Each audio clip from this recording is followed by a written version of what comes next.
नमस्कार, मैं हूं आपके साथ अंकिता पाल और आप सभी का हमारे छत्तीसगढ़ में स्वागत है। रुक करते हैं खबरों की तरफ। उप मुख्यमंत्री अरुण साव ने मंत्रालय में राज्य कैबिनेट की बैठक के बाद पत्रकार वार्ता को संबोधित किया। उन्होंने पत्रकार वार्ता में कैबिनेट की बैठक में लिए गए निर्णयों की जानकारी साझा की है।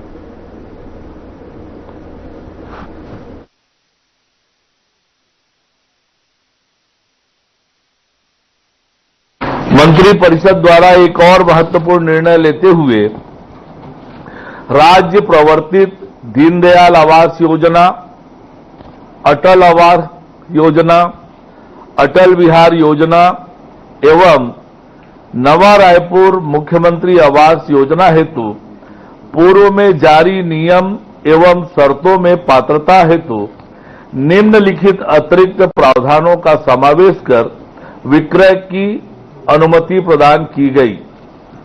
ईडब्ल्यूएस एवं एलआईजी भवनों, फ्लैटों के विक्रय हेतु 3 बार विज्ञापन होने के पश्चात अविकृत भवनों को पात्र हितग्राही के अतिरिक्त किसी भी आय वर्ग के हितग्राही को विक्रय किया जा सकता है, परंतु ऐसे हितग्राही को शासन का स्वीकृत अनुदान की पात्रता नहीं होगी। अनुदान की पात्रता केवल निर्धारित आय वर्ग के हितग्राही को ही होगी।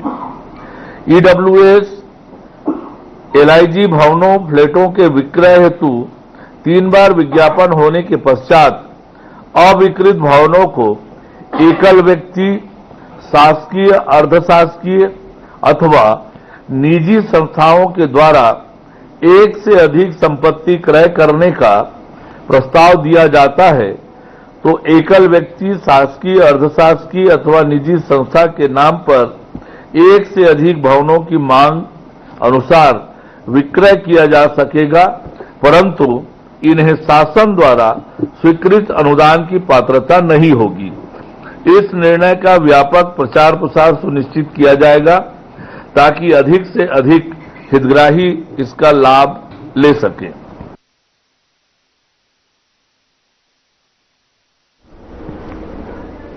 छत्तीसगढ़ के डिप्टी सीएम विजय शर्मा ने बिहार विधानसभा चुनाव में एनडीए की प्रचंड जीत के लिए सभी कार्यकर्ताओं और पार्टी पदाधिकारियों सहित आम जनता को शुभकामनाएं और बधाई दी है।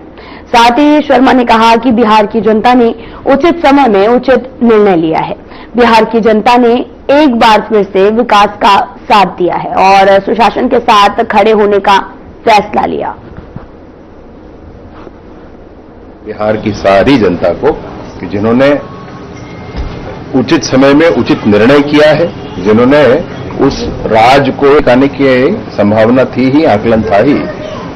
जाने क्यों मैं बिहार गया था तो यूं ही लगने लगा था, बिहार में सांस लेकर ही समझ में आता था कि 150 सीट से अधिक सीटों के साथ भाजपा की एनडीए की सरकार यहां बनेगी और वो परिणाम में दिख भी रहा है। मैं हृदय से शुभकामनाएं और बधाइयां देता हूं बिहार की सारी जनता को कि जिन्होंने उचित समय में उचित निर्णय किया है, जिन्होंने उस राज को, जब गुंडा राज हुआ करता था बिहार को, उसको याद करके उसको छोड़ दिया है, उन्होंने विकास का साथ दिया है, उन्होंने सुशासन के साथ खड़े होने का फैसला लिया है। ये बहुत बड़ी बात है, अभिनंदनीय है। आने की संभावना थी ही, आकलन था ही।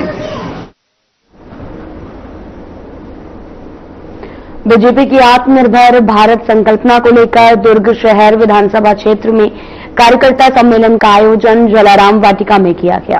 कार्यक्रम में मुख्य अतिथि के रूप में छत्तीसगढ़ के कैबिनेट मंत्री और दुर्ग शहर विधायक गजेंद्र यादव शामिल हुए हैं। सम्मेलन में बीजेपी जिलाध्यक्ष सुरेंद्र कौशिक, महापौर अलका बागमार सहित कई वरिष्ठ पदाधिकारी और कार्यकर्ता मौजूद रहे। सम्मेलन में नेताओं ने पीएम मोदी के विकसित भारत 2047 विजन और आत्मनिर्भर भारत अभियान को सफल बनाने के लिए कार्यकर्ताओं से सक्रिय भूमिका निभाने की अपील की गई है। साथ ही कैबिनेट मंत्री गजेंद्र यादव ने कहा कि भारत तेजी से आत्मनिर्भरता की ओर बढ़ रहा है और स्वदेशी सैन्य तकनीक, आर्थिक सुधार और कर व्यवस्था में सरलीकरण इसका उदाहरण है। उन्होंने कहा कि महामारी के समय पीएम मोदी द्वारा दिया गया आत्मनिर्भर भारत का मंत्र अब राष्ट्रीय शक्ति का प्रतीक बन चुका है। जिलाध्यक्ष सुरेंद्र कौशिक ने स्वदेशी उत्पादों के उपयोग, वोकल फॉर लोकल और प्राकृतिक खेती को बढ़ावा देने पर जोर दिया है। और उन्होंने बताया कि संगठन स्तर पर मतदाता सूची के शुद्धिकरण, SIR प्रक्रिया, बूथ प्रबंधन को भी मजबूत किया जा रहा है।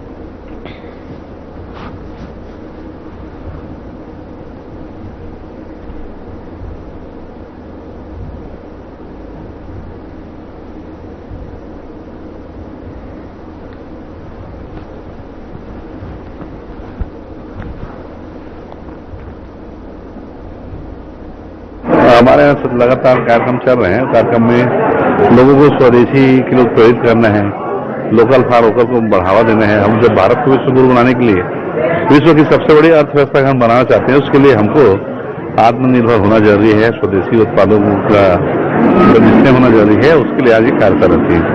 इसके वजह क्या वो किए जा रहे जिससे आत्मनिर्भरता को कदम बढ़ा?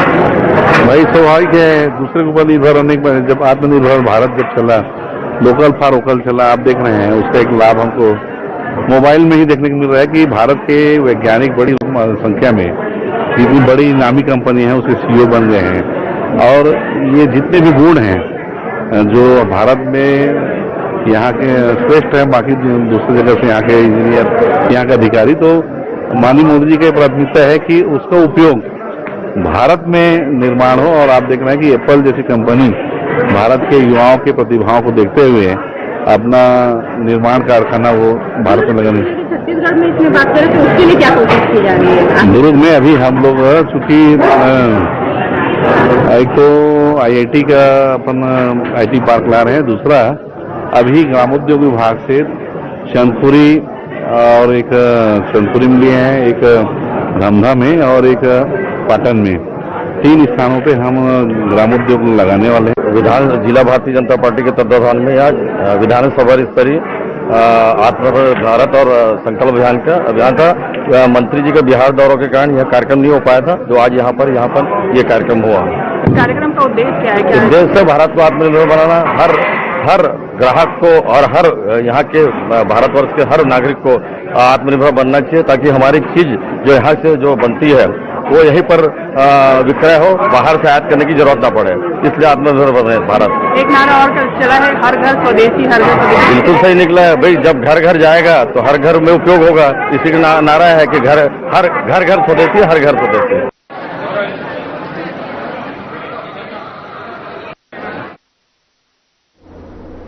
बीजापुर जिले में PM मोदी के विशेष निर्देश पर बीजेपी जिला पंचायत अध्यक्ष दंतेवाड़ा ने बीजापुर पहुंचकर प्रेस कॉन्फ्रेंस की। उन्होंने कहा कि छत्तीसगढ़ के आदिवासी बहुल जिले में बीजेपी और प्रशासनिक स्तर पर कार्यक्रम, संवाद और सांस्कृतिक आयोजन हो रहे हैं।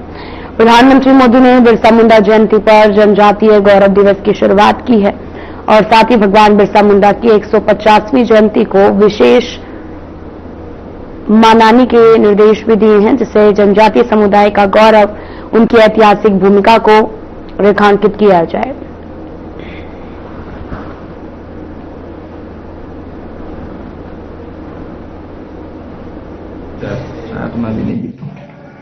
मोदी जी द्वारा भगवान बिरसा मुंडा जी के जयंती को जनजाति गौरव दिवस के रूप में मनाने की घोषणा की है, जिसको पूरे देश में और हर राज्य में, हर गांव में इसको मनाया जाए जनजाति गौरव दिवस के रूप में।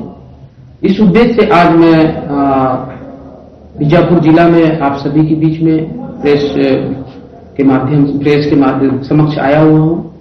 और उद्देश्य यही है कि हमारे जो वीर सपूत हैं, जिनका बलिदान देश की आजादी के लिए उन्होंने अपने प्राणों की आहुति दी, तो उनके स्मरण के लिए एक दिन ऐसा डिसाइड किया जाए जिसको हमारे देश के लोग गौरव के रूप में मनाएं। वो दिन है 15 नवंबर, जो भगवान बिरसा मुंडा जी की जयंती है। उसी दिन को हमारे देश के जितने भी वीर सपूत हैं, जो जनजाति समाज से आते हैं, उनके स्मरण के लिए, उनको याद करने के लिए मनाया जा रहा है। ये माननीय प्रधानमंत्री जी की बहुत बड़ी ये हमारे जनजाति समाज के लिए एक बहुत बड़ा कह सकते हो कि एक सम्मान है। कि उन्होंने हमको ये जनजाति दिवस, गौरव जनजाति दिवस के रूप में हम मना रहे हैं और इसको पूरे देश में मनाया जा रहा है। जल जंगल जमीन के लिए हमेशा आदिवासी हमेशा लड़ते आए हैं और आज जब से माननीय प्रधानमंत्री जी नरेंद्र मोदी की सरकार बनी है तब से हमारे आदिवासियों की चिंता की गई, हमारे जल जमीन की चिंता की। आप देख सकते हैं आज से कुछ वर्ष पहले हम जिस बस्तर में रहते हैं उसकी स्थिति क्या थी।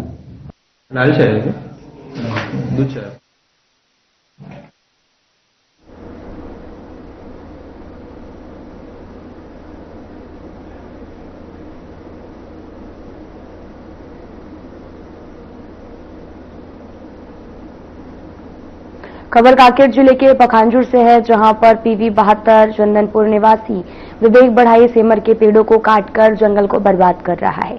इन सेमर के पेड़ों को बेचा जा रहा है। वन विभाग ने गोपनीय खबर मिलने के बाद में बड़े झाड़ कट्टा पहुंचकर सेमर वृक्ष का 49 नग लट्ठा सहित एक ट्रक को जब्त किया है। वहीं जानकारी देते हुए वन विभाग कर्मचारी ने बताया कि मामले में आगे की कार्रवाई जारी है।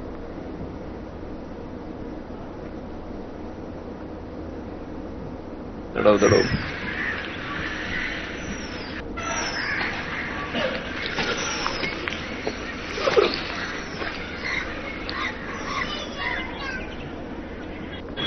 तो क्या है, गोपनीय सूचना के माध्यम से हम लोग को सूचना मिला था। इसकी निशानदेही पे हम लोग पतासाजी किए और पतासाजी करने के दौरान हमको गाड़ी जो छोटे झाड़ कट्टा बड़े झाड़ कट्टा में छुपा कर रखा गया था और छुपा कर रखा गया था। तो उनको पूछताछ किए, तो पूछताछ करने के दौरान उन्होंने बताया कि रामपुर से लेकर आए हैं बिल्कुल। तो हमने जो मौका स्थल पर जो परिसर रक्षक हैं उनके द्वारा मौका स्थल पर सत्यापन किया गया, तो वहां पाया गया कि जो आरक्षित जंगल से अवैध रूप से कटाई करके उनके द्वारा ट्रक में लोड करके लाकर बड़े झाड़ कट्टा में रखे थे छुपा कर। तो इसको हम लोगों ने उसके पास जो अपराधी था सुरंजन पिता लक्ष्मी सरकार, उसको कटाई संबंधित और फिर किसी प्रकार का परिवहन से संबंधित हमें कोई कागजात नहीं दिखाया गया। ये इसका होगा पूरा उधर ले लो ना, पीछे वाले पीछे से ले लो। दड़ो दड़ो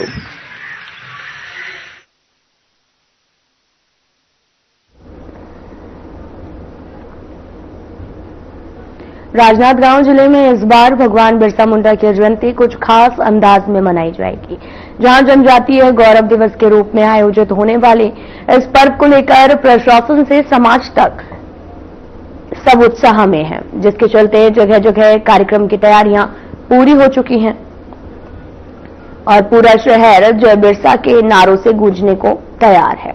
भगवान बिरसा मुंडा की जयंती इस बार जिले में बड़ी ही धूमधाम से मनाई जाएगी और तो वहीं आपको बताते चलें कि 15 नवंबर को होने वाले इस आयोजन को जनजातीय गौरव दिवस के रूप में मनाने की तैयारी जिला प्रशासन ने पूरी कर ली है और जहां इस मौके पर जिले भर में कई सांस्कृतिक और सामाजिक कार्यक्रम रखे गए हैं, जिसके मद्देनजर स्कूलों में निबंध प्रतियोगिता, चित्रकला प्रदर्शन और सांस्कृतिक प्रस्तुतियां होंगी।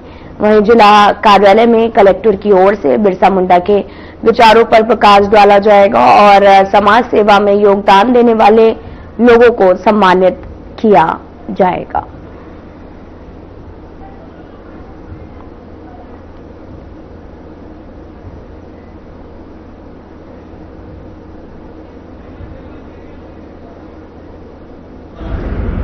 और समर्थन आना चाहिए कि जिस आदिवासी समाज ने इस देश को स्वतंत्रता दिलाने के लिए, इस देश की संस्कृति की रक्षा के लिए और यहां के सनातन स्वभाव को आगे बढ़ाने का काम किया, उसको पुरानी सरकारों ने, पहले की सरकारों ने नजरअंदाज कर दिया। उनको उनकी जो वीरता है, उनकी जो बलिदान है, उनको जो है विस्मृत करने का जो प्रयास किया गया, उसको फिर से जगाने का काम ये जनजाति गौरव 1 नवंबर से लेकर के 15 नवंबर तक जनजाति गौरव अभियान हमारे राज्य में चल रहा है, पूरे देश में चल रहा है। जैसा कि जानते हैं कि 1 नवंबर को माननीय नरेंद्र मोदी जी ने हमारे रायपुर में जो नवनिर्मित संग्रहालय है, आदिवासी संग्रहालय, उसका लोकार्पण किया और 12 नवंबर को आप सभी लोग, उस दिन कई लोग शामिल भी हुए होंगे, देश भर से विभिन्न मीडिया के लोग वहां पर उस संग्रहालय में जाकर के वहां की व्यवस्था को देखा, उसकी उसकी प्रशंसा की गई और छत्तीसगढ़ राज्य में जो स्वतंत्रता संग्राम सेनानी हुए, जिन लोगों ने बलिदान दिया, छत्तीसगढ़ राज्य में रहने वाले आदिवासी समाज की जो जीवन शैली है, उनके रहन सहन है, उनके रीति रिवाज है, उन सबको उस संग्रहालय के माध्यम से प्रदर्शित करने की छत्तीसगढ़ राज्य के सभी जिलों में भगवान बिरसा मुंडा की जयंती को जनजाति गौरव दिवस के रूप में आयोजित करने के लिए कार्यक्रम बन रहे हैं। इस दिन हर जिले में, जिला मुख्यालय में अलग अलग प्रकार के कार्यक्रम आयोजित किए गए हैं। इसमें स्कूली और कॉलेज के बच्चों के लिए जो प्रार्थना का आयोजन होता है, वहां पर भगवान बिरसा मुंडा की जीवनी को बड़े विस्तार से वहां पर समझाने का कार्य योजना तैयार किया गया है।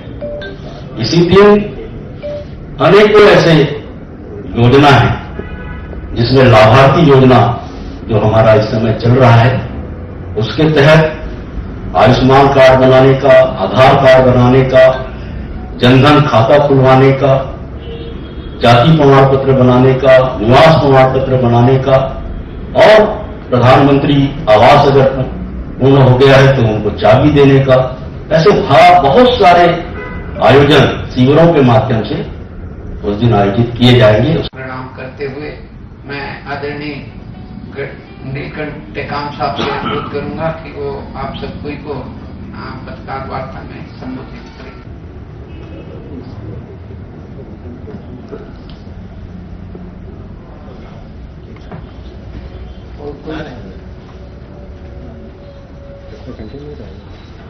प्रणाम करते हुए मैं आदरणीय नीलकंठ टेकाम साहब से अनुरोध करूंगा कि वो आप सब कोई को पत्रकार वार्ता में संबोधित करें।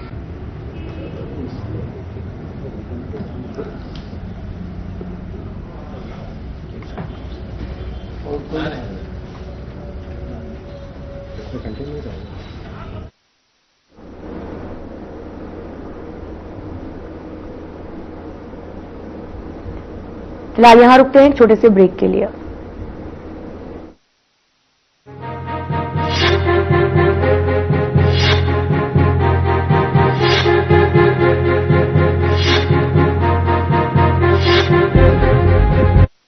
लोग सेहत बनाने के लिए क्या क्या नहीं करते, जिम जाते हैं, कसरत करते हैं, काजू बादाम प्रोटीन के डिब्बे तक घोल घोल कर पीते हैं, फिर भी उनकी सेहत नहीं बनती क्योंकि उनका पाचन तंत्र खराब है। और जब तक के पाचन तंत्र दुरुस्त नहीं होगा, वो जितना मर्जी अच्छे से अच्छा खा ले, उनकी सेहत नहीं बन सकती। इसलिए हमारी संस्था सन्यासी आयुर्वेदा ने एक ऐसी दवा का निर्माण किया है जो कि आपके लिवर को, आपके पाचन तंत्र को दुरुस्त करने का काम करती है, ताकि आप जो भी खाएं उसका पूरे का पूरा निचोड़ आपके शरीर को लगे, आपकी भूख बढ़े, खाया पिया सही से लगे, नया खून बने, हड्डियों में जान आए, वजन बढ़े और आप मोटे तगड़े खूबसूरत पर्सनैलिटी के मालिक बन जाए। सिर्फ 655 रुपए की पूरे 1 महीने की दवा होती है और आप इसे घर बैठे 01145454545 पर फोन करके दवा मंगवा सकते हैं।